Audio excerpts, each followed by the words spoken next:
నూలు నూలులో శతాబ్దాల గౌరవం, పట్టు పరంపరకు ప్రతీక, సంప్రదాయానికి శాశ్వత చిరునామా సఖి.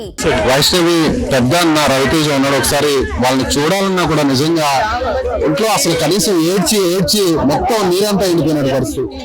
రవితేజ నిజంగా ఈ కష్టం ఎవరికి కానీ మీ చెల్లి ఈ విధంగా చంపబడుతుందని, కడుపుతో ఉన్న మీ చెల్లిని కనీసం కనికరం లేకుండా చంపే అసలు ఊహించారా మీరు ఎప్పుడన్నా ఇలా జరుగుతుందని? వాడు ఇలా ఇంత దుర్మార్గానికి విడిగొడతారని అనుకున్నారు ఎప్పుడైనా? నేను పెళ్లి అయితేనే ఊహించారు అసలు. నాకు తెలియకుంటే పెళ్లి చేశారు. నేను పెళ్లి చేయలే, దాని రిసెప్షన్ వెళ్ళి అక్కడ 5 సంవత్సరాల నుంచి దానికి నాకు మాటలు లేవు. ఎందుకని? చిన్న గొడవ, దానికి కొంచెం కోపం ఎక్కువ, అలగడం ఎక్కువ. అలగడం వల్ల నాతోటి మాటలు బంద్ చేసింది. ఆ బోర్డు మాట్లాడుకుంటున్నాం చిన్న చిన్న. ఇప్పుడు ప్రేమించిన విషయాన్ని చెప్పిందా మీకు? మధ్యలో ఏమన్నా చెప్పిందా? మాటలు లేకపోతే ఇప్పుడు ఈ మధ్య వాడు బ్లాక్ మెయిల్ చేసి ప్రేమించింది కానీ లేకపోతే ప్రేమించేది కాకపోతే వాడు గిఫ్ట్లు ఇచ్చాడు, ఐఫోన్ లో ఇచ్చాడు, అది చేసుడు ఇది చేసుడు, మాటలు చెప్తాడు, నేను చచ్చిపోతా విడిచిపోవడం చెప్పని మాట్లాడాడు. ఇవన్నీ చెప్పడం వల్ల నాకు అవన్నీ అని చెప్పి ముందే వెళ్తుంది. నేను ఈ దేశంలో లేనప్పుడు ఎక్కడున్నారు అప్పుడు మీరు? రోమానికి వెళ్ళాను. అక్కడ జాబ్ కోసం వెళ్ళిన తర్వాత నాకు తెలియకుండా పెళ్లి చేసేసి ఇప్పుడు దానికి గొంతు కోసాను. దానికి నేనేం చెప్తే ఇప్పుడు వాళ్ళని ఏమనడానికి లేదు. వాడితో ఎప్పుడన్నా మాట్లాడారా మీరు హరిబాబుతో ఎప్పుడన్నా పెళ్ళైన తర్వాత? మాట్లాడి పెళ్ళైన తర్వాత ఇక బాగా అని చెప్పి యాక్సెప్ట్ చేయాల్సిందే తప్ప. కాకపోతే లైట్ ఏదో చూద్దామని చెప్పేసి అప్పుడు క్లోజ్ అని ఉన్నా, మంచిగా మాట్లాడినా. ఏమైనా ఖర్చులో గిట్ల ఏమైనా అవసరం ఉంటే కూడా ఇస్తా అని చెప్పేసి అన్నా.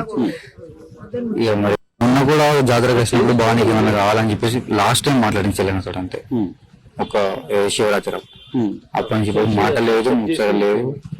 చక్కగా చూసుకుంటున్నాడులే, సరే ఇష్టం లేని పెళ్ళైనా కూడా అని అనుకున్నాను. తెలియలేదు, వాడు యాక్టింగ్ చేస్తున్నాడు కదా. ఏం మాట అన్నా కానీ యాక్టింగ్ చేయడం నార్మల్ ఇట్లా. సరే నాకు తాగు కూడా అలవాట్లేదు అన్నాడు. ఇప్పుడు బయట ఎంక్వైరీ చేస్తే చాలా మంది అంటారు వాడు పెద్ద తాగుపోతాడు, తిరుగుతూ. చివరిసారి మీ చెల్లి ఎప్పుడు మాట్లాడింది? 5 సంవత్సరాల కింద మాట్లాడింది. కానీ 5 సంవత్సరాల నుంచి చెల్లి మాట్లాడకుండా ఇప్పుడు ఇలా దూరం అయిపోతుంది. నిజంగా తట్టుకోలేని బాధ. నేనేం చెప్పలేను.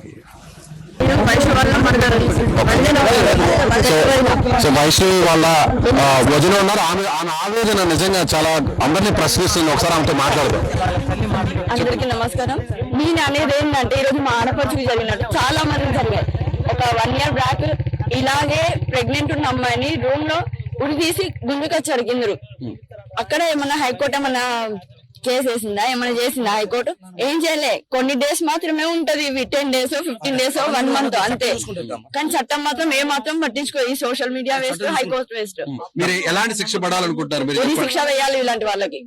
మీకు ఎప్పుడన్నా వైష్ణవి చెప్పింది అట్లా వదినా నాకు కొంచెం అతను టార్చర్ పెడుతున్నాడు, కట్నం కావాలి? నేను అసలు అతను ఏం చెప్పలేదు సార్. అతను కూడా అంత బిహేవ్ ఏం చేయలేడు. అనుకోకుండా ఇది ఎట్లా చేసినా వాడు ప్లానింగ్ చేసినా ఏం చేసినా తెలియదు.